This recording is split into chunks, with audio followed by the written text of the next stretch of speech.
오늘 설교 주제하고 딱 맞는 찬양이라면 이분은 이제 우리가 12월 무엇을 위하여 한 해를 마무리해야 하는가에 대해서 잘 노래해 주셨습니다. 감사합니다. 오늘도 변함없이 하나님 예배하기 위하여 마음과 뜻과 정성 다하여 이 자리에 하나님 마음 다 드려 예배하기를 원하시는 여러분 주님의 이름으로 환영하고 축복합니다. 오늘은 회복 하나님의 손길 27번째 시간입니다. 그리고 오늘은 26번째 인물을 살피게 되어져요. 오늘 살필 인물의 이름은 삭개오입니다. 삭개오 핸디캡 때문에 예수를 만나다라는 제목으로 함께 하나님의 말씀 나누도록 하죠. 먼저 오늘 본문의 말씀 함께 보도록 합니다. 누가복음 19장 1절과 2절입니다. 예수께서 여리고로 들어가 지나가시더라. 삭개오라 이름하는 자가 있으니 세리장이요 또한 부자라.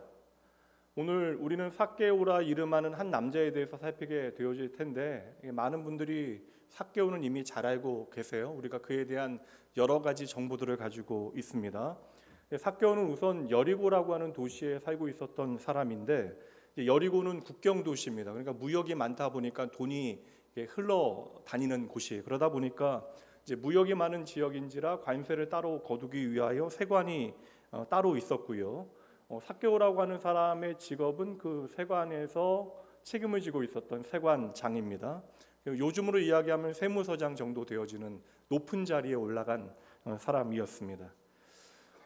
그러나 예수님 당시에 유대는 로마의 식민지였기 때문에 세금을 거두는 세리들의 평판이 그렇게 좋을 수는 없었습니다. 그러니 세리는 당시에는 죄인들의 대명사 그리고 결코 함께할 수 없는 어떤 공공의 적과 같이 여겨졌습니다.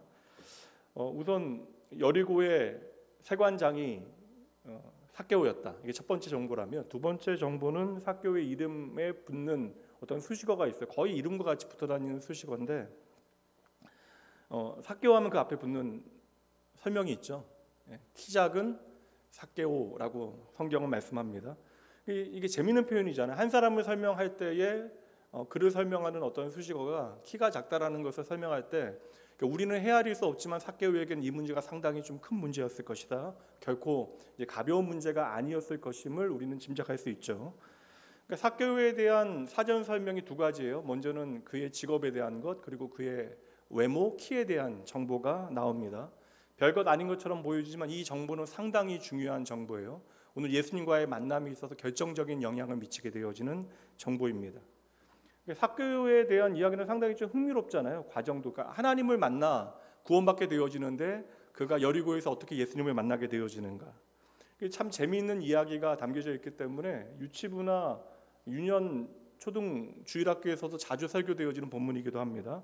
그러니까 키 작은 삭개오가 나무에 올라가는 장면도 재밌지만 거기서 예수님의 눈에 띄게 되어져서 어떻게 그가 예수를 만나 구원 얻게 되어졌는가. 그 이야기가 아주 드라마틱합니다. 그래서 삭개오 이야기는 주일학교부터 설교 자리에 너무나 자주 등장하는 그런 인물입니다. 삭개오는 사실 유치부 아이들이 참 좋아하는 인물이기도 한데 요즘은 예전보다 좀 유치부에서 인기가 덜해지지 않았나라는 생각이 들어요. 예전에 우리 아이들이 유치부 아이들이 삭개오 좋아하는 이유가 하나 있었습니다. 삭개오가 나무에 오르게 되어지는데 그 나무 이름이 뭐죠? 예전 성경에서는 뽕나무였어요. 우리 아이들은 유치부 아이들은 그냥 방귀 이야기하거나 똥 이야기하면 되게 좋아하잖아요. 그래서 여러분 EBS의 아주 대표적인 간판 프로그램이 20년 동안 방귀 대장 뿡뿡이었습니다. 그게 제가 확인해 보니까 작년에 이제 막을 내렸어요. 20년 동안 방귀 대장 뿡뿡이가 방송이 되어졌습니다. 저희 아이 어릴 때에도 그거 봤거든요. 근데 작년까지도 아이들이 그것을 봤어요. 우리 유치부 아이들은 방귀 얘기만 해도 웃음이 터져 나오는데 삭개오가 뽕나무에 올라갔다 이야기하면 아이들은 너무 행복해하죠. 근데 이 뽕나무가 안타깝게도 이제는 돌 무화과나무로 번역이 바뀌게 되어졌습니다. 왜냐하면 이게 엄정히 말하면 뽕나무가 아니기 때문에 그런 건데 사진 좀 보여드릴게요. 보통 이야기하는 뽕나무, 돌감람나무는 이 나무입니다. 이게 지금은 여리고 지역이 제리코 지역이 그 팔레스틴 자치 지역이기 때문에 성지순례를 예전같이 들어가지 못해요. 그런데 이 보여지는 이 나무가 보통 삭개오 나무라고 불리어지는 나무거든요. 그래서 가끔 이제 현지 가이드들이 이게 삭개오가 올라간 나무다라고 이야기하지만 삭개오가 올라간 나무가 되기 위해서는 적어도 2000년 정도는 이 자리에 있어야 되는데 사실 뭐 전쟁도 많고 여러 가지 뭐 상황이 있는지라 2000년 동안 존재한다는 게 불가능하죠. 여리고 지역에서 가장 오래된 나무이긴 하지만 실제로는 이 나무가 삭개오 나무는 아닙니다. 그렇지만 아마도 이러한 돌 무화과 나무에 삭개오가 올라갔을 것이라고 우리는 추정하게 되어지는 것이죠. 제가 그림 하나 소개해 드리도록 할 터인데, 이것은 프랑스 출신의 제임스 티소라고 하는 사람이 그린, 정확한 제목을 번역해 보면 나무에 올라가 이곳을 지나가시는 예수님을 기다리는 삭개오라고 되어져 있습니다. 지금 이 작품은 뉴욕 브루클린 뮤지엄에 보관이 되어져 있는데, 이 사람 사실 후기 인상파 화가거든요. 그래서 대부분이 이제 빛을 가지고 이제 사람이나 풍경을 그리는 화가인데, 이 사람이 예수를 만나게 되어지고 예수님의 일생을 10년 동안 다른 작품 그리지 않고 한 8, 9년 정도 예수님에 관계되어진 한 300점의 그림을 그리게 되어졌고, 이 작품이 이제 브루클린 뮤지엄에 지금 보관이 되어져 있는데, 그 중에 이제 삭개오에 대한 그림이 바로 이 그림입니다. 이게 사실 여러분들 잘 안 보이실 수도 있는데, 저는 이 그림 많이 봤으니까 보다 보면 이게 지나가는 사람, 예수님 양옆으로 제자들 둘이 지나가는데 아무래도 요한과 베드로 같아요. 그들이 예수님을 향하여 무엇이라고 이야기하는 장면과 무심하게 앉아 있는 사람들, 담벼락에 붙어 있는 사람들, 또 나무에 삭개오와 같이 올라가 있는 사람들. 그래서 저는 어떤 그림보다도 그날의 풍경을 우리에게 잘 드러내주는, 잘 묘사해주는 그림이 이 그림이 아닐까. 예수님은 당시에 정말 핫한 랍비였죠. 그러니까 가르치는 능력도 출중하지만 엄청난 기적을 행한다라는 소문을 듣게 되어지니까 예수님께서 여리고를 지나간다는 소식에 많은 사람들이 운집하게 되어집니다. 그러니 이제 나무마다, 이제 삭개오만 나무에 올라간 것이 아니라 아마 나무마다 예수님을 보기 위해서 많은 사람들이 올라갔을 거예요. 그러니까 다시 말하면 나무에 올라간 것은 비단 삭개오만이 아니었을 것이다. 저는 이 삭개오 그림 보면 여러분, 저는 인상적인 게 삭개오의 키가 그렇게 작지 않아요. 그러니까 삭개오의 키를 작지 않게 그린 것도 저는 나름 은혜가 됩니다. 그러니까 삭개오가 키가 작다라고 하는 것보다 우리가 주목해야 되는 더 중요한 점이 있다라는 사실을 이제 작가는 주목한 것 같아요. 왜냐하면 성경이 말하는 삭개오가 작게 희화화돼서 그려졌다면 오늘 이 삭개오의 절박함이 저는 잘 표현되지 않았을 것 같아요. 저는 도리어 삭개오가 부자라고 하는 사실을 이 그림에서 보여주는 것이 더 중요하다. 그래서 중년의 한 남자가, 부자인, 참으로 부자처럼 보이는 남자가 아슬아슬하게 나무에 매달려서 무언가를 기다리고 있다. 우리는 그 기다림의 대상이 예수님이라는 사실을 잘 알고 있죠. 그래서 저는 부자 삭개오가 예수님 보기 위하여 위태위태하게 나무에 매달려 있는 이 그림이 상당히 좀 마음에 와닿습니다. 오늘 제가 여러분과 삭개오에 대하여 나누는 이유는 사실 이제 인물이 거의 안 남았어요. 금년으로 예수님을 만나서 변화되어진 회복의 이야기는 마무리되어질 터인데, 이제 한 사람 가정을 더 나누게 되어지면 마지막 이제 정리하는 말씀을 나누게 되어질 겁니다. 근데 이 삭개오의 이야기는 꼭 나누어야 한다라고 생각한 이유가, 예수님을 만나 그 사람이 완전히 변화되어진 어떤 모델을 우리에게 보여주고 있기 때문에 그래요. 그래서 저는 나무에 올라간 삭개오는 참으로 중요하다. 그래서 왜 삭개오가 나무에 올라갔는가? 우리가 뻔히 알고 있는 것보다 조금 더 새로운 의미를 우리의 삶에 적용하기 위하여 성경이 보여주고 있는 좀 실마리에 집중해 보려고 할 것이고요. 저는 그래서 오늘 여러분들에게 세 가지 관점으로 이 나무에 올라간 삭개오를 설명드리려 합니다. 첫 번째는 삭개오가 살았던 지역에 대해서 한번 집중해 보려고 해요. 삭개오가 살았던 도시의 이름은 여리고입니다. 그러니까 예수님을 삭개오가 만난 도시가 바로 여리고인데, 여러분 이게 여리고는 상당히 익숙한 도시이죠. 역사 가운데 지금도 실존하는 가장 오래된 도시 가운데 하나가 바로 이 텔 제리코 여리고라고 하는 도시입니다. 근데 우리가 성경에서 언제 여리고를 처음 만나게 되어져요? 모세를 통하여 출애굽하게 되어진 이스라엘 백성들이 40년 동안 광야에서 생활하다가 모세의 시대가 가고 이제 새로운 지도자인 젊은 여호수아를 통하여 이제 가나안 땅에 들어가야 하는데, 하필 처음 들어가게 되어진 도시가 바로 여리고였다. 그런데 하나님께서 일부러 돌아가게 하셔서 그 여리고로 하는 도시로 들어가게 하시는데, 여리고는 이중 성벽에 세워져 있었던 당시의 가나안 땅의 가장 강력했던 도시 가운데 하나입니다.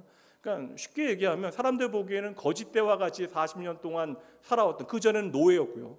400년 넘게 노예로 살다가 광야에 거짓대와 같이 살았던 이스라엘 백성들이 결코 넘볼 수 없는 땅이 바로 이 여리고였다라는 것이죠. 근데 하나님께서는 이 여리고에 들어갈 수 있는 방법, 여리고 그 성벽을 넘어설 수 있는 방법을 친히 알려주십니다. 여러분 아시죠? 매일 조용히 그 성은 한 바퀴씩 돌아요. 그리고 마지막 7일째는 7바퀴를 돌게 되어지면 여리고가 무너질 것이다.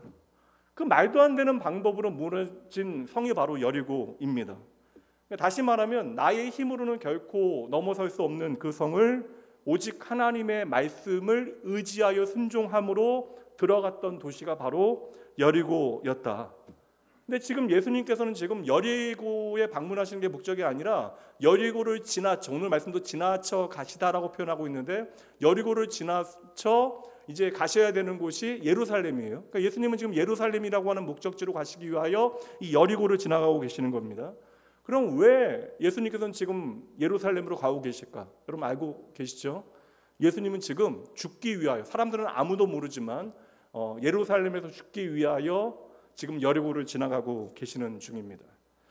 근데 예수님께서 이 죽기 위하여, 우리가 알고 있는 바 하나님의 구원을 우리의 삶에 이루시기 위하여 예루살렘으로 가는 여정 가운데 왜 성경은 갑자기 여리고에 머물러 하룻밤을 보내게 되어지는 이야기, 특별히 그 이야기에 등장하고 있는 삭개오를 우리에게 확대하여 보여주고 있는 것일까? 왜 성경은 갑자기 예수님의 십자가 여정 가운데 그 첫 도시가 되어지는 여리고의 삭개오를 우리에게 소개하는 것일까?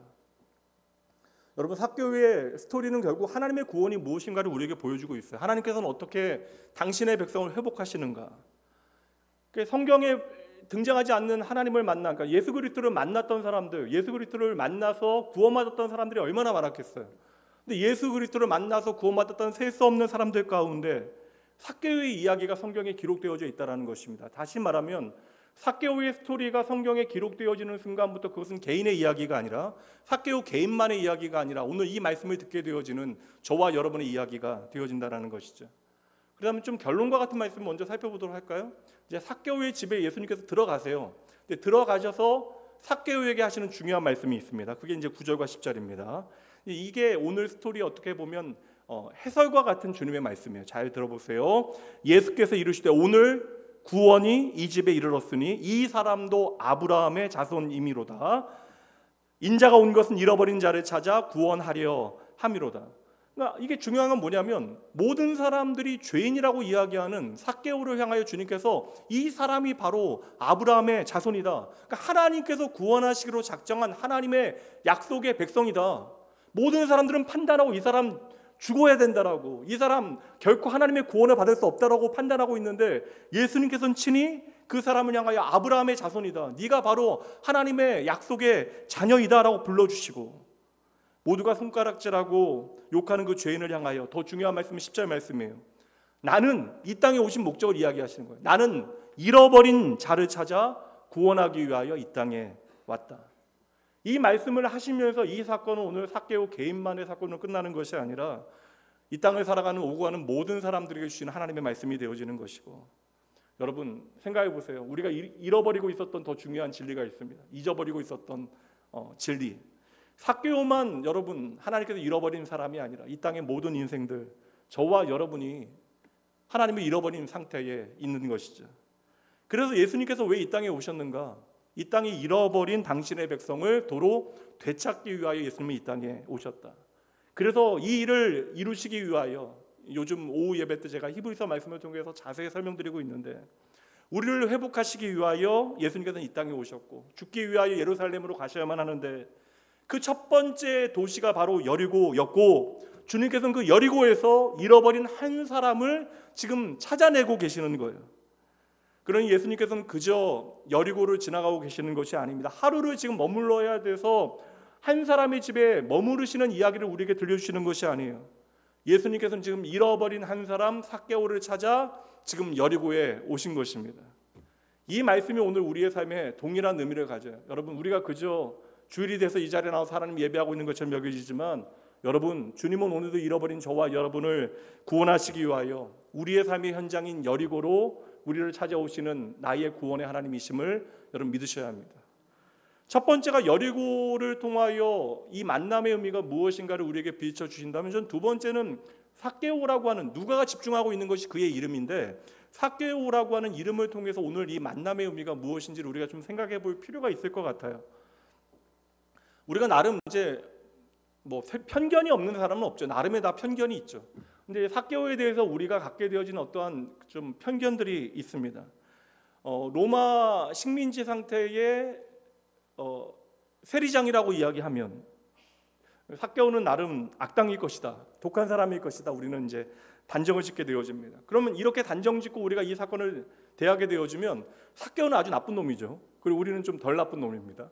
그러니까 삭개오는 아주 나쁜 놈이고 우리는 좀 그래도 괜찮은 악당이라고 생각을 하는 거예요. 이 정도가 우리의 최선의 해석이에요. 여기서 내릴 수 있는 결론은 무엇입니까? 삭개오하고의 나와의 거리감을 만들어 놓고, 야, 하나님께서는 삭개오와 같은 저 나쁜 악당도 구원하시는 하나님이시구나. 분명 여러분 당시에 여리고 사람들은 삭개오 무지 싫어했을 거예요. 사실 세무서장 정도 되려고 하면 제가 찾아보니까 적어도 이제 3급, 4급 공무원 정도 되어진다라고 이야기하던데, 이거 높은 위치죠. 대단히 성공한 사람입니다. 우리가 그렇다고 해서 여러분 세금을 낸다라고 해서 세금 내는 거 좋아하는 분들 없으시잖아요. 세금 내는데 되게 행복한 분들 계세요. 세금 내는 필요에 대해서 생각해도 우리가 세금 내는 것은 다 부담되고 힘들어하는데, 우리가 세금을 낸다라고 해서 세무 공무원들을 그렇게 미워하진 않습니다. 그러나 여리고 사람들이 삭개오를 미워할 만한 이유는 충분합니다. 우리가 좀 더 쉽게 설명하자면 일제 강점기에 친일하였던 사람들에 대하여 우리가 가지게 되어진 어떠한 감정과 같은 것이 아닐까. 당시에 이제 세무 공무원들은, 이제 세리들은요, 나라의 세금을 거두어야 하는데 나라의 세금뿐만 아니라 로마에 바쳐야 되는 세금도 함께 징수하게 되어집니다. 그러니까 백성들에게 보통은 한 2배, 3배의 세금을 더 징수하게 되어질 거예요. 그리고 불법적인 어떠한 돈을 착복하는 일들도 벌어졌습니다. 이게 그냥 권력이 주어지고 또한 군사를 동원할 수 있는 힘도 있었기 때문에, 그러면서도 이제 사람들은 뒤에서 욕할지언정 앞에서는 제대로 이야기를 못했을 거예요. 그러니까 그들의 생각에는, 여리고 사람들의 생각에 세리장이었던 삭개오는 어떠한 사람이에요? 그냥 동족의 고열을 짜서 원수에게 갖다 바치는, 그냥 인간이 할지는 못하는, 인간 같지도 않은 대상이 바로 이 삭개오가 아니었을까. 그러니까 사람들이 지금 혼자 있을 때는 뭐 그래도 뒤에서는 욕할지언정 앞에서는 아무 말도 못하지는데, 지금 예수님을 보기 위해서 많은 사람들 모여 있잖아요. 근데 지금 이 세리장인 삭개오가 예수님을 보겠다라고 그 무리 안에 나오니까 사람들이 더 견고하게 아마 진을 치지 않았을까. 그리고 우리가 삭개오를 막아선 것에 대하여 나름의 어떠한 통쾌한 감정을 느끼지 않았을까라는 생각이 들어요. 그러니까 오늘 저와 여러분도 사실 좀 거리감을 두고 삭개오를 대하게 되어지면 오늘 여리고성 시민들과 비슷한 감정을 갖지 않을까. 죄인의 집에, 하필이면 왜 여리고의 이 많은 사람들 가운데 죄인의 집에 들어가서는 그와 함께 먹고 마시고 즐거워하는 예수님을 보면서 수군거리는 사람들의 무리에 우리도 충분히 같이 서 있을 수 있다. 그렇다면 예수님께서는 왜 여리고에서의 그 하루를 하필이면 삭개오의 집에서 머무셨을까? 삭개오의 그 이름에 대해서 우리가 지금 조금 생각해 볼 터인데, 한 사람에게 이름이라고 하는 건 너무나 중요하잖아요. 그러니까 저도 이제 한 길로 바른 길 가면서 살라라고 이제 오승일이라고 이제 이름을 지어 주신 거예요, 아버지가. 그러니까 한 사람이 사실 평생을 살아가면서 자기 이름대로만 살면, 이름값하며 살면 그 인생은 잘 산 인생이 되어지는 것입니다. 근데 삭개오라고 하는 이름의 뜻이 무엇이냐면 여러분, 깨끗하다, 순결하다, 정결하다, 의롭다라고 하는 뜻이에요. 그러니까 이름은 순결하다라고 하는 뜻인데 인생을 살아가다 보니까 그 손이 완전히 더럽혀진 것이죠. 그러니까 누구도 여러분 삭개오의 이름을 부르면서 그 이름엔 뜻이 있는데, 순결하다, 거룩하다, 의롭다라고 하는 뜻인데, 누구도 삭개오의 이름을 부르면서 그의 인생을 통하여 순결과 정직, 거룩을 떠올리지는 않았을 것이다.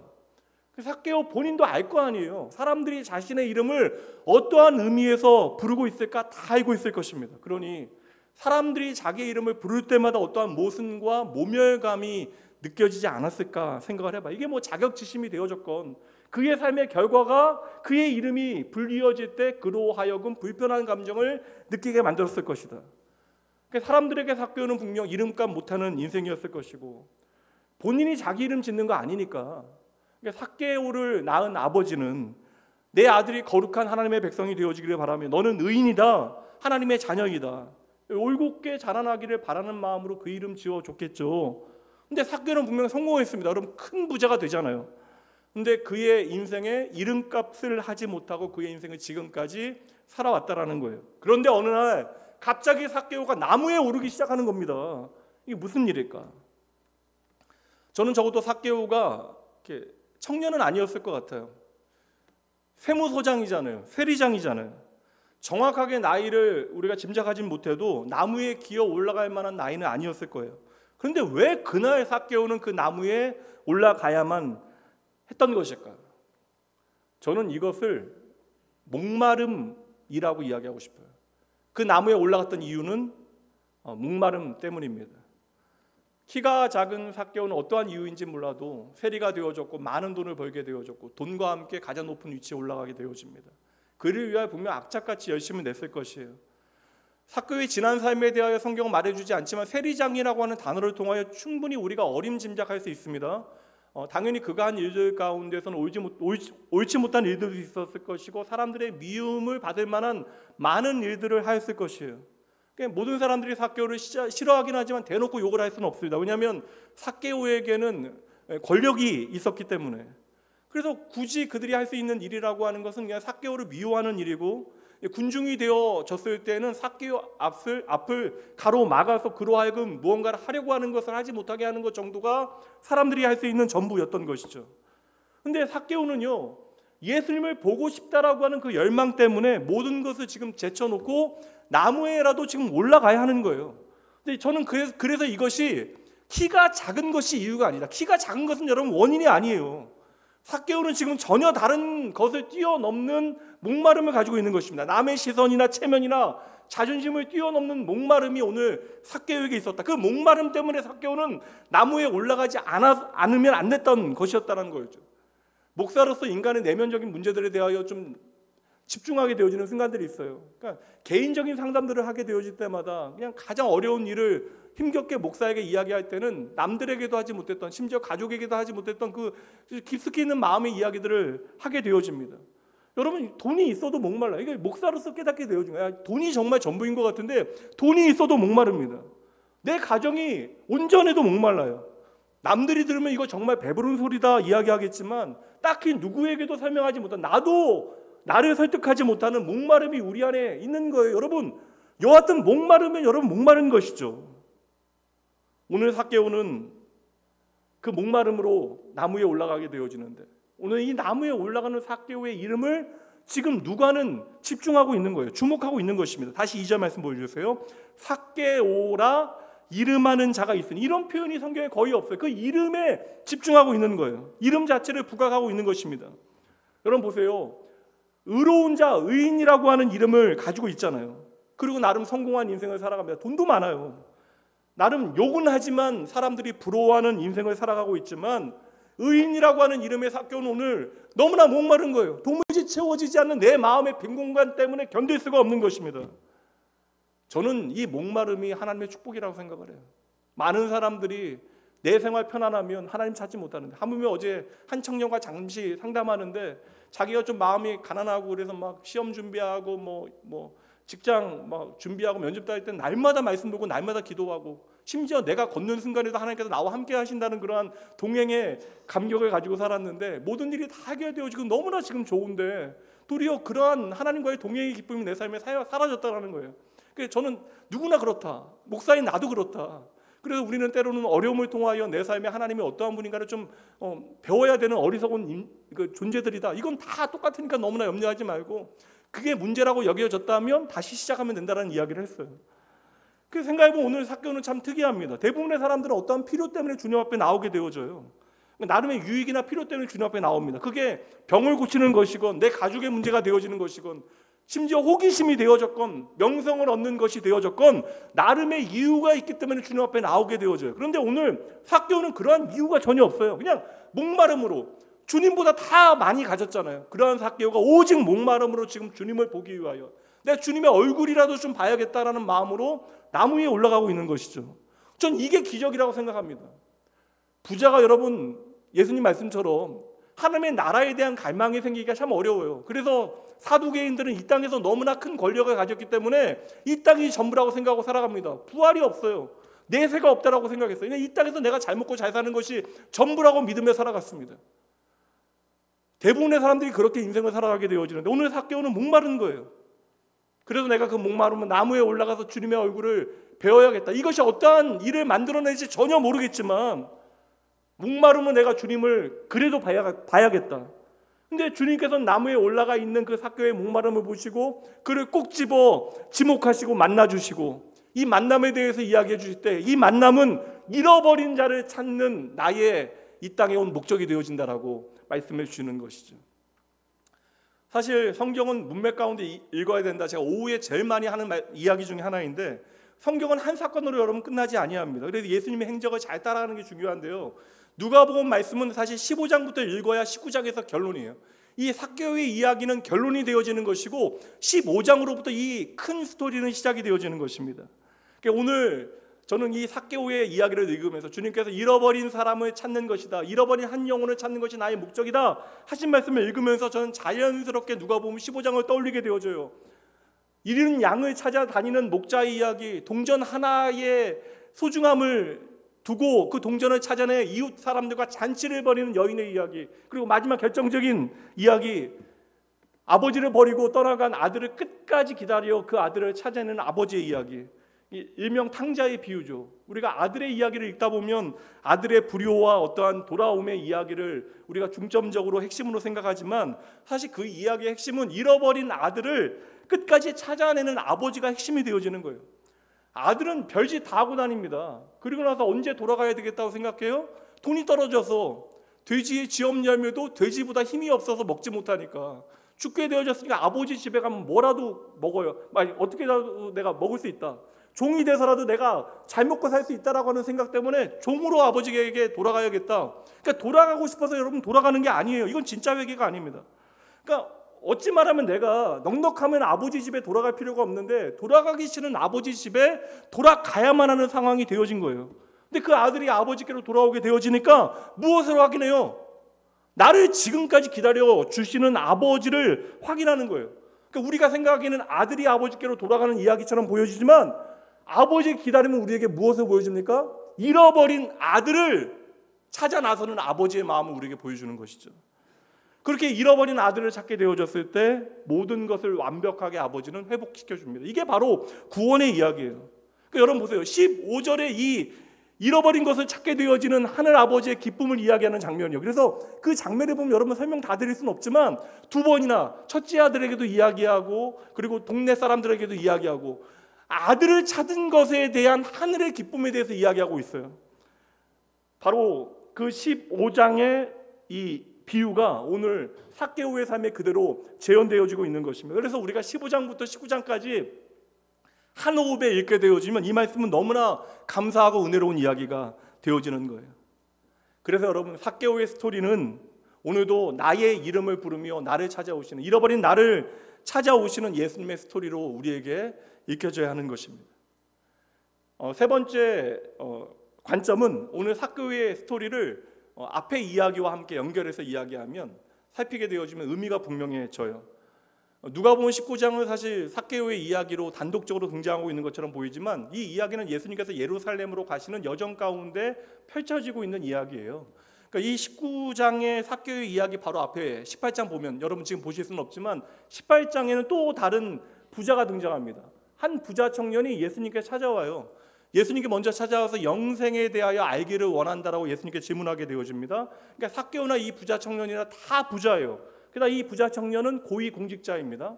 근데 이 삭개오는 미움받았지만 이 부자 청년은 상당히 전도 유망한 많은 사람들의 사랑을 받았던 사람으로 보여져요. 부자 청년이 예수님께 와서 라삐여 내가 어떻게 해야 영생을 얻게 되어지겠습니까? 그때 이제 아마 그 의도는 내가 알고자 하는 마음도 있었지만 예수님을 시험하고자 하는 마음도 있었을 거예요. 왜냐하면 예수님의 말씀에 온전히 순종하지 못하거든요. 그래서 그때 주신 말씀이 이제 18장 20절 말씀입니다. 네가 계명을 안 하니 간음하지 말라, 살인하지 말라, 도둑질하지 말라, 거짓 증언하지 말라, 내 부모를 공경하라 하였느니라. 그러니까 영생을 얻을 수 있는 비결로 예수님께서 어떤 이야기를 하세요? 율법의 가장 중요한 핵심에 되어지는 십계명에 대해서 말씀하시는 거예요. 그러니까 청년이 아주 자신 있게 대답하잖아요. 제가 어릴 때부터 이러한 율법은 다 지켰습니다. 완벽하게 지켰습니다. 그러자 주님께서 마지막 덧붙이신 말씀 하나가 있어요. 그래? 아직 너에게 부족한 것이 하나 있구나. 너에게 있는 모든 재산을 팔아서 가난한 자들에게 주어라.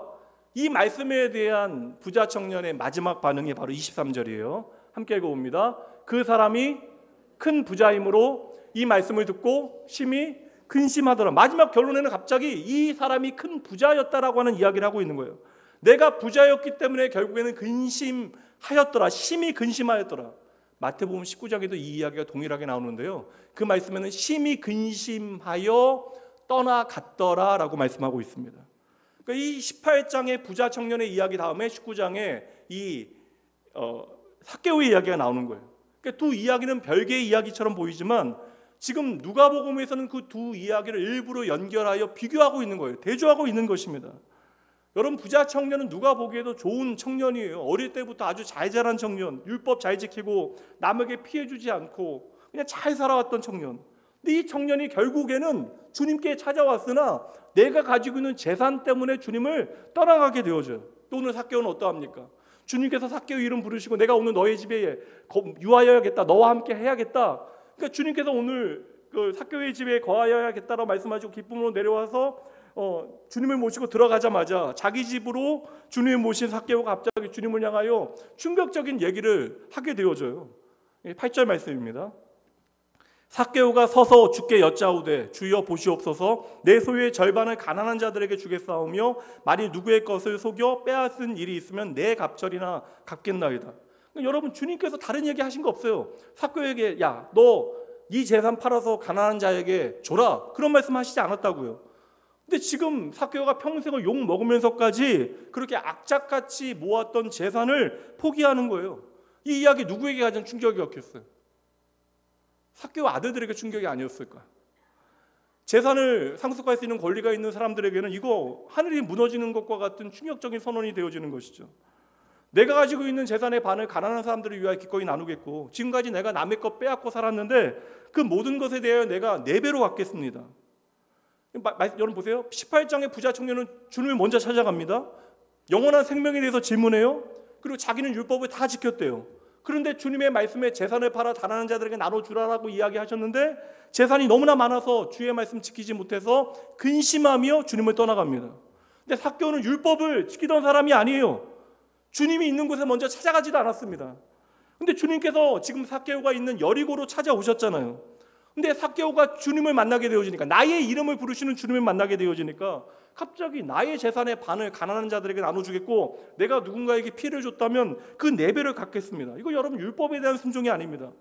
레위기 말씀을 보면요, 남에게 피해를 끼치게 되어지면 그것의 20%를 더해서 갚으면 되는 거예요. 그러니까 내가 100원을 남에게 손해를 주면 120원을 갚아주면 어떤 책임이 없어지는 겁니다. 율법적인 책임이 없어지는 거예요. 근데 왜 20%만 더해서 주면 되는데 삭개오는 왜 4배를 지금 돌려준다라고 이야기할까? 저는 이것은 사실상 경제적인 파산을 삭개오가 선언하는 사건이다. 그럼 세상에서 유일하게 언제나 수요가 공급을 초과하는 것이 있다면 저는 돈이라고 생각을 합니다. 많이 가지면 가질수록 더 가지고 싶은 욕망이 강화되어지는 것이 바로 돈이다. 그러니까 인간의 욕망이 가장 솔직하게 투영되어지는 것이 돈이기 때문에 때로는 돈 앞에서 사람도 보이지 않는 거예요. 가족도 보이지 않는 것입니다. 그러니까 세상에서 결코 사람의 노력으로 고칠 수 없는 밑빠진 독이 있다면 바로 이 돈이 아닐까. 그래서 부자 청년과 삭개오의 이야기 앞에 주님께서 먼저 들려주시는 이야기가 있다고요. 누가복음 16장 말씀 보도록 합니다. 13절 말씀. 집 하인이 두 주인을 섬길 수 없나니 혹 이를 미워하고 저를 사랑하거나 혹 이를 중히 여기고 저를 경히 여길 것임이니라. 함께 있습니다. 너희는 하나님과 재물을 겸하여 섬길 수 없다. 이 말씀을 보니까 오늘의 메시지는 더욱더 분명해집니다. 우리의 생각에서 삭개오는 너무나 극단적이잖아요. 이렇게까지 할 필요가 있을까? 예수 믿고 구원받고 감사함으로 내게 주신 물질 잘 사용하면 되지. 내가 가진 물질로 이제 다른 사람 도우면 내가 잘 살아가면 되지. 언젠가 제가 기억하는데 아이돌 팬사인회에서 이렇게 뭐 고등학생인가가 그 아이돌 팬에게 손에 무언가를 쥐어주더래요. 보니까 금덩이더래요. 골드바를 자기가 좋아하는 팬에게 전해준 어린 소녀의 이야기. 아빠 금고에서 가져왔겠죠. 우리가 삭개오의 이야기를 이런 이야기처럼 받아들이게 되어지는 거예요. 이렇게까지 극단적인 필요가 있을까? 그러니까 삭개오 개인의 어떤 일탈의 사건으로 우리에게 와닿는 겁니다. 겉으로 표현하지 않지만 이 말씀은 도저히 나에게 적용할 수 없는 말씀이 되어지는 것이죠. 잘 보세요, 여러분. 15장에 잃어버린 아들을 찾는 아버지의 이야기. 아버지 돈 때문에 아버지 버리고 떠나가는데 돈 떨어지니까 아버지께로 돌아오게 되어지잖아요. 16장에서는 하나님과 재물을 겸하여 섬길 수 없다라고 이야기하시고 예수님께서 스토리로 부자와 나사로의 이야기 들려주세요. 그리고 나서 18장에서 성공한 부자의 이야기 들려주신 다음에 근데 주님을 찾아왔으나 떠나가요. 돈 때문에. 근데 19장에 누가 등장해요? 삭개오가 등장해요. 여러분 이 스토리의 결론이 되어지는 거예요. 좋은 결론을 우리에게 보여주는 것입니다. 그러니까 삭개오는 여러분 경제적인 어떠한 내가 그 파산을 선택하는 것이 아니라 삭개오는 돈이냐 하나님이냐, 우리 인생의 가장 중요한 질문이에요. 돈이냐 하나님이냐라고는 선택해서 하나님을 선택하고 있는 것을 우리에게 보여주는 것입니다. 이것을 여러분 16장으로부터 주님과 함께 발걸음하게 되어지면 자연스럽게 깨닫게 되어지는 거예요. 삭개오는 지금껏 내가 의지하고 내가 이것에 목숨을 걸었습니다. 그런데 목말라요. 여전히 돈 많이 벌었습니다. 세상 사람들이 미워할지언정 나는 성공했어요. 눈치 보지 않아도 돼요. 근데 내가 나의 평생을 걸었던 그것에서 여전히 목마름을 경험하게 되기 때문에 내가 더 이상 돈을 의지하지 않겠다. 그러니까 돈을 버리겠다라는 것이 아닙니다. 생명의 주님을 만나게 되어지니까 내 인생에 돈보다 더 소중한 분이 확인되어진 거예요. 여러분 참으로 주님을 만난 사람들, 주님을 나의 생명으로 믿는 사람들의 삶은 그래서 반드시 그 삶의 변화의 증거가 있어야 하는 것입니다. 내 돈 때문에 평생을 잘 살아왔으나 근심하며 주님을 떠나간 성공한 젊은 부자와 주님을 만나 기꺼이 돈을 움켜쥐고 살았던 인생을 포기한 삭개오 가운데 누가 과연 지혜로운 인생인가? 그 부자 청년은 여러분 의로운 사람이라고 할 만큼 잘 살아온 사람이에요. 근데 의로운 사람이라고 하는 이름을 가지고 있는 삭개오는 그러한 삶을 살아가지 못했다고요. 그러나 누가 지혜로운 인생인가? 성경은 우리에게 질문하고 있는 것이죠. 여기서 여러분 숫자나 계산 같은 건 아무런 의미 없습니다. 야, 삭개오가 100억 정도 있는데 거기서 50억을 다른 사람 나눠주고 그러고 보니까 남은 50억이 있는데 15억 정도가 다른 사람에게 빼앗은 것이니까 이거 내비하면 60억하고 10억이 모자르네. 이런 게 아니라고요. 베드로가 주님께 칭찬받기 위해서 내가 잘못한 형제를 향하여 7번 용서해 주면 되겠습니까? 주님께서 뭐라고 이야기하세요? 70번씩 7번 용서해라. 아, 그럼 내가 490번 용서하면 되겠구나. 이런 게 아니라고요. 여러분 율법에서 제시하고 있는 그 기준은 무엇이, 그 숫자의 의미는 무엇입니까? 내 삶에 더 이상 죄의 흔적이 남아있지 않도록 깨끗하게 청산하라는 거예요. 이게 여러분 회개라고 하는 것입니다. 회개는 무엇이에요? 이거 안 되겠구나. 그리고 아버지 하나님께로 돌아가는 발걸음이 바로 회개입니다. 주님이 먼저 찾아와서 완벽하게 자기를 관리하였던 자신의 지난날에 대해서 뽐내고 영생에 대해서 질문하였던 부자 청년은 구원을 얻지 못하여 결국 근심하며 돌아가지만 오늘 기쁨으로 나 하나를 찾아내기 위하여 찾아오신 내가 잃어버린 바 되어졌다라는 목마름으로 주님 복에 따른 나무에 올라간 그 삭개오는요 지금 기쁨으로 감사함으로 주님께서 내게 주시는 그 구원을 얻게 되어지는 거예요. 그래서 삭개오는 지금 고백하는 겁니다. 내 인생의 가장 소중한 분이 바로 주님이심을 내가 알았습니다. 그 고백에 대하여 주님께서 돈을 냈기 때문에 주님께서는 오늘 구원을 선포하시는 것이 아니라고요. 주님이 내 인생에 가장 소중합니다라는 고백의 구절, 예수께서 이르시되 오늘 구원이 이 집에 이르렀으니 이 사람도 아브라함의 자손임이로다. 이러한 고백을 가능하게 하신 분이 바로 하나님이심을 지금 주님께서 말씀해 주시는 것이죠. 삭개오는 그 목마른 가운데 내 인생의 진짜 주인이 누구이신가를 만나게 되어지니까 지금 기쁨으로 주님 맞이하게 되어지는 거예요. 이러한 기쁨이 오늘 우리에게 있는가? 예배하는 오늘 우리의 마음에 주님을 만나는 이러한 기쁨이 있는가? 주님께서 부르시니 6절 말씀에 급히 내려와 즐거워하며 영접하였다. 내가 목말라서 주님 얼굴이라도 봐야겠다는 생각에 나무 위에 올라가게 되어졌는데 내 타는 듯한 목마름을 해결할 수 있는 분이 주님이라는 사실을 발견하게 되어진 거예요. 만나게 되어진 것입니다. 그래서 세상적인 기준으로는 심지어 교회 다니는 저와 여러분이 보기에도 너무나 어리석은 선택을 하고 있는 것처럼 보여지는 것입니다. 그러나 여러분 다시 말씀드릴게요. 삭개오는 포기하는 게 아니에요. 돈을 버리는 선택을 하는 것이 아니라 여러분 즐거이 나의 생명이 되어지신 주님을 선택하고 있는 것입니다. 어릴 적부터 하나님의 율법을 다 지켰다라고 자신하였던 젊은 부자도 실패했던 돈이냐 하나님이냐라고 하는 질문에 삭개오는 오늘 100점짜리 답안지를 내놓고 있는 것입니다. 이 삭개오 스토리에 대하여 해설과 같은 말씀이 디모데전서에 나와요. 이 말씀 보면 더 명확해질 것 같아요. 디모데전서 6장 7절부터 말씀 봅니다. 여러분 잘 보세요. 이 말씀. 우리가 세상에 아무것도 가지고 온 것이 없음에 또한 아무것도 가지고 가지 못하리니 이것만 기억하고 살아도 우리 인생 제대로 살 터인데 우리가 먹을 것과 입을 것이 있은즉 족한 줄로 알 것이니라. 이 땅에 우리가 자족이라고 하는 것이 불교가 말하는 자족과 상관없이 우리의 자족의 의미에 왜 기쁨이 있는가? 이게 결핍과 참아내고 견뎌내는 것이 아니라 이 자족이 왜 우리에게 기쁨이 되어지는가? 9절, 부하려 하는 자들은 시험과 올무와 여러 가지 어리석고 해로운 욕심에 떨어지나니 곧 사람으로 파멸과 멸망에 빠지게 하는 것이라.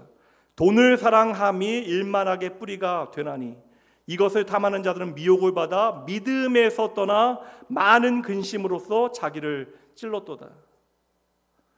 우리는 다 늘상 주님을 찾아다닙니다. 근데 주님을 찾아다니기는 하는데 내 마음에 주님보다 더 사랑하는 것이 언제나 우리 안에 가득하여서 그 무언가 때문에 언제나 결정적인 순간에 주님을 선택하지 못하고 근심하며 주님을 떠나가는 부자 청년의 그 슬픈 뒷모습이 우리의 삶에 있다는 거예요. 성경 속에 가진 슬픈 장면이 이 장면이 아닐까? 주님을 떠나가는 이 장면. 여러분, 삭개오가 파산했습니까? 아니에요, 여러분. 마태복음 13장 44절 이 말씀 함께 읽어봅니다. 천국은 마치 밭에 감추인 보화와 같으니 사람이 이를 발견한 후 숨겨두고 기뻐하며 돌아가서 자기의 소유를 다 팔아 그 밭을 사느니라. 여러분, 버린 게 아니라 얻은 것임을 우리가 봐야 되는 거예요. 나무에서 내려와 주님과 함께하는 삭개오는 예수라고 하는 보물을 발견한 거예요. 그리고 그 보물을 얻기 위하여 자신의 재산을 정리한 그 농부의 기쁨을 나도 누리고 있는 것이죠. 여러분, 우리의 인간적인 본능은 우리 인생의 두 주인, 세 주인, 네 주인 막 열심히 섬기게 만들 거예요. 그러나 여러분, 하나님께서 예수 그리스도를 통하여 우리에게 주신 믿음은 우리로 하여금 생명을 얻게 하기 위하여 우리의 인생에 반드시 한 주인을 선택하게 만듭니다. 오늘 삭개오는 예수님 보고 싶은 목마름이 있어서 저는 이 목마름이 축복이고 은혜이다. 근데 이 목마름을 풀 수 있는 방법이 없어요. 그래서 그가 할 수 있는 최선은 뭐예요? 나무에라도 올라가야겠다라는 거예요. 해결이 되지 않아요. 그렇게라도 내가 주님 봐야지만 살겠다라는 거예요. 이거 1부 예배 때 얘기했는데 2부 때는 안 하려고 했는데 지워놨는데 제가 고3 때 그 유선 전화기 밤에 되면 부모님은 이제 새벽 예배 가시니까 일찍 주무시고 그러면 마루에 있는 전화기 뽑아가지고 제 방 가서 꼽고 전화를 겁니다. 11시 정도. 그러면 이렇게 전화를 받아요. 여자친구가. 저는 그 당시에 경찰병원 쪽에 살았고 제 여자친구는 이제 그 석촌 초등학교에 살았습니다. 전화를 통화하면 통화할수록 목마름이 더 깊어져요. 그 전화 통화 한 3-40분 하다가 그냥 알겠다고 끊고 나서 이제 집에서 나가는데 11시가 넘어서 나가는 건 말이 안 되니까 이제 슬리퍼 신고 그냥 이렇게 말 그대로 추리닝이 있고 그냥 나가요. 추워도 신경 쓰지 않고 그냥 나갑니다.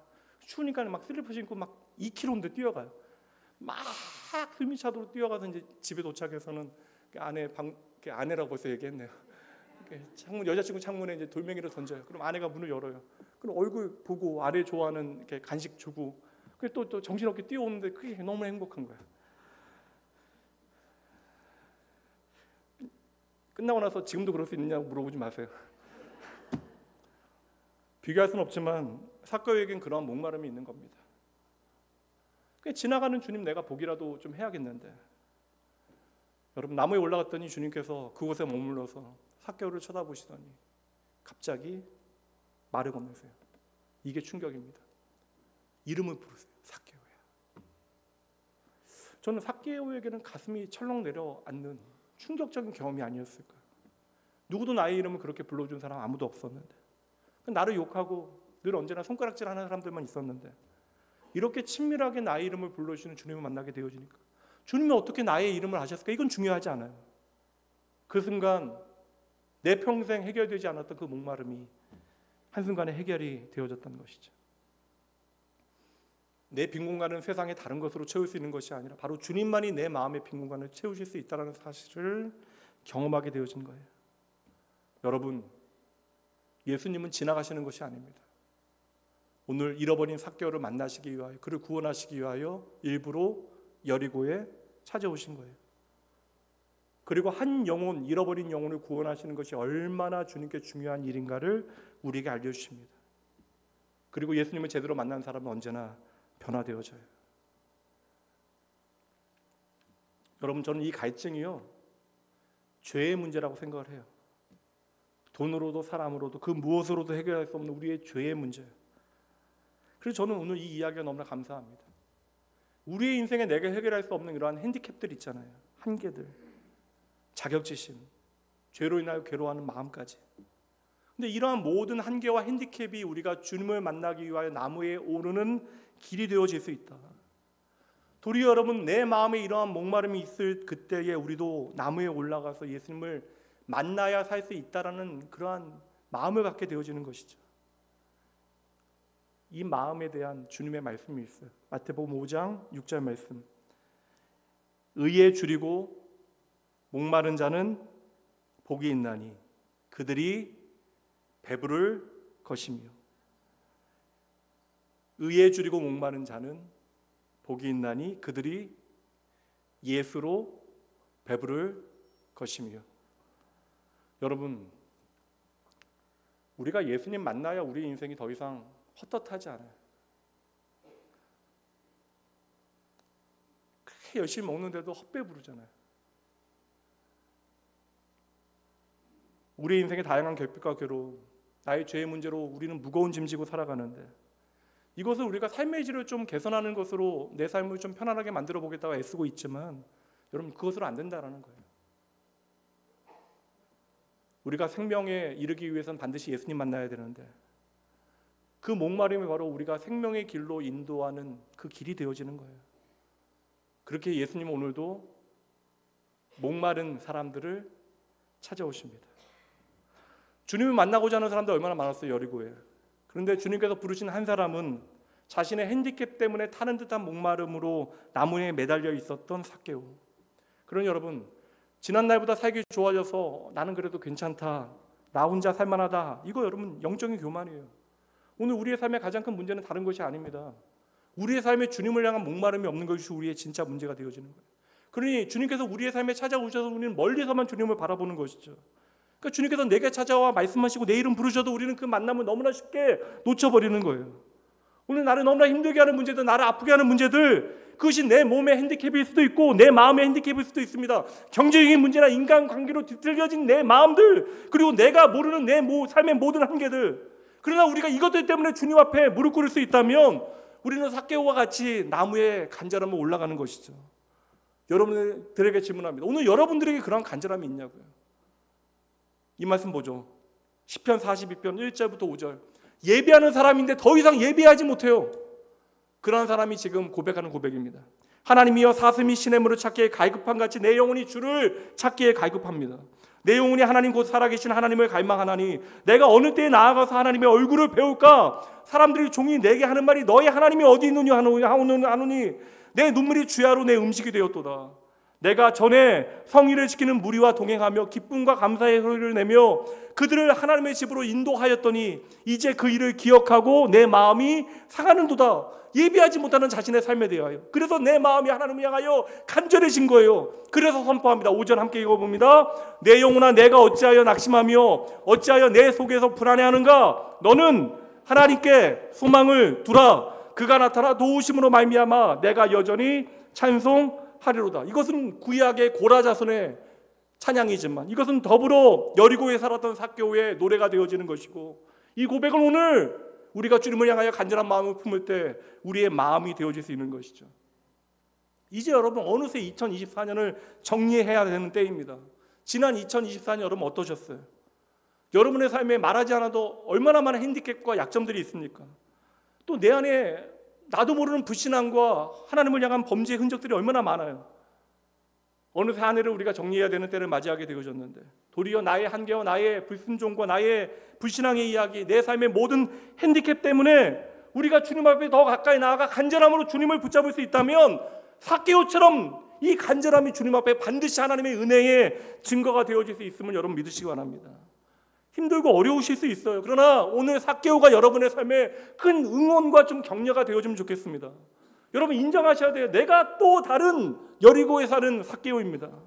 우리 안에 오늘 수많은 핸디캡들이 있어요. 이해되지 않는 일들이 있습니다. 그 부족함을 오늘 내가 견디지 못하시겠다면 주님을 만나시기 위하여 나무에 오르셔야 하는 거예요.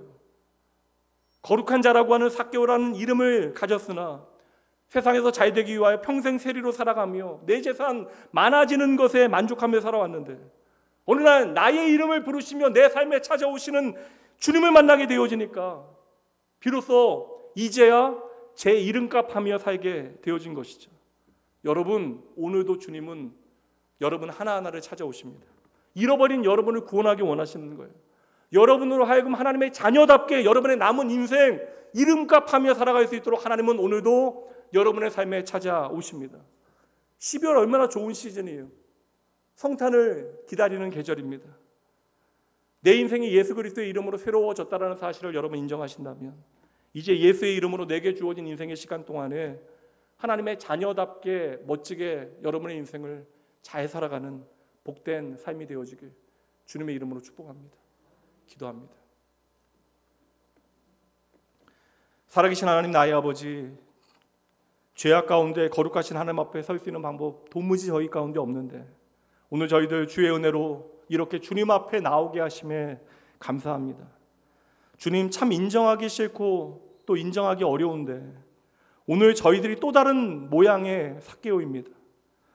그럼에도 저희들 나의 연약함과 죄악된 모습 때문에 주님 만나기 위하여 목마름으로 주님 앞에 나아가오니 주여, 오늘 저희가 더 간절함으로 주님을 바라볼 수 있다면 내 모습 그대로 다 받아주시는 주님 만나게 되어질 줄 믿습니다. 아버지, 세상에만 허기지고 목말랐던 저희들 용서해 주시고 내 인생의 허기와 갈증을 해결하실 수 있는 주님께로 날마다 더 가까이 주님 앞으로 나아가는 인생 되게 하여 주시옵소서. 하나님이냐 돈이냐 너무나 단순하지만 너무 어려운 이 질문 앞에 오늘 삭개오와 같이 주 예수 그리스도로 말미암아 분명한 답을 선택하게 하시고 저희들 평생 근심하며 멀리서만 주님 바라보지 아니하고 더 가까이 주님 곁에 나아가 내 이름 부르시는 주님 만나게 하여 주시옵소서. 이 아름다운 성탄의 계절, 죄인인 나에게 하나님의 자녀라는 놀라운 이름을 허락하시어 우리로 하여금 하나님께로 돌아가는 길을 열어주신 내 인생 최고의 보물, 나의 영원하신 기업 예수님 이름으로 간절히 기도합니다. 아멘. 부족하지만 최선을 다해 여러분 말씀 전했습니다. 오늘 말씀 붙들고 여러분의 고백을 좀 하나님 앞에 드리며 기도하도록 하죠.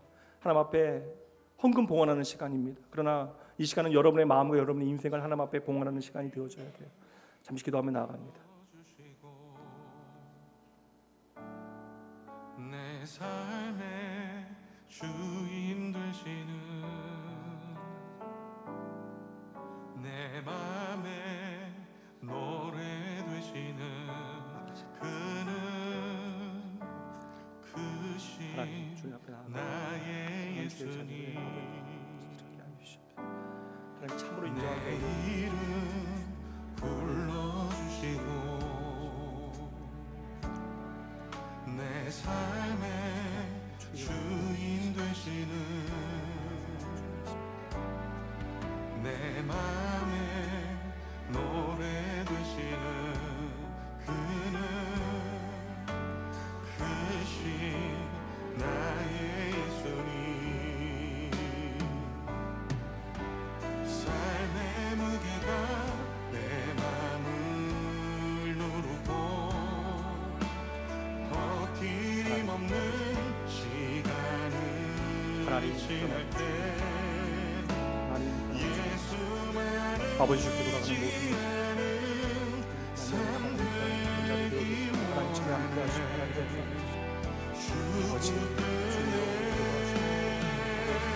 내 마음을 주님 시선을 거두지 않으사 하나님 감사합니다. 저희의 삶에 허락하신 하나님의 은혜 기억하고 이 시간 이 예배 가운데 저희들이 드릴 수 있는 정직하고 진정한 감사와 찬양을 이 물질에 담아 주님께 돌려드립니다.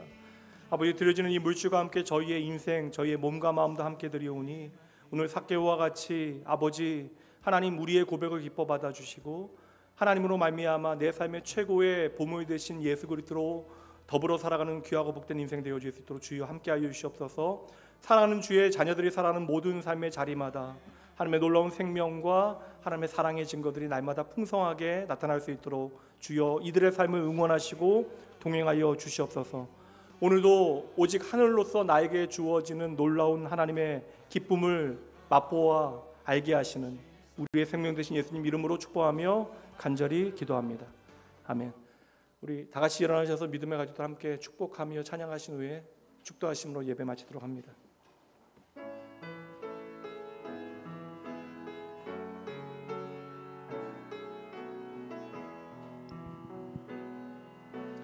평화 하나님의 평강이 당신의 삶에 넘쳐나기를.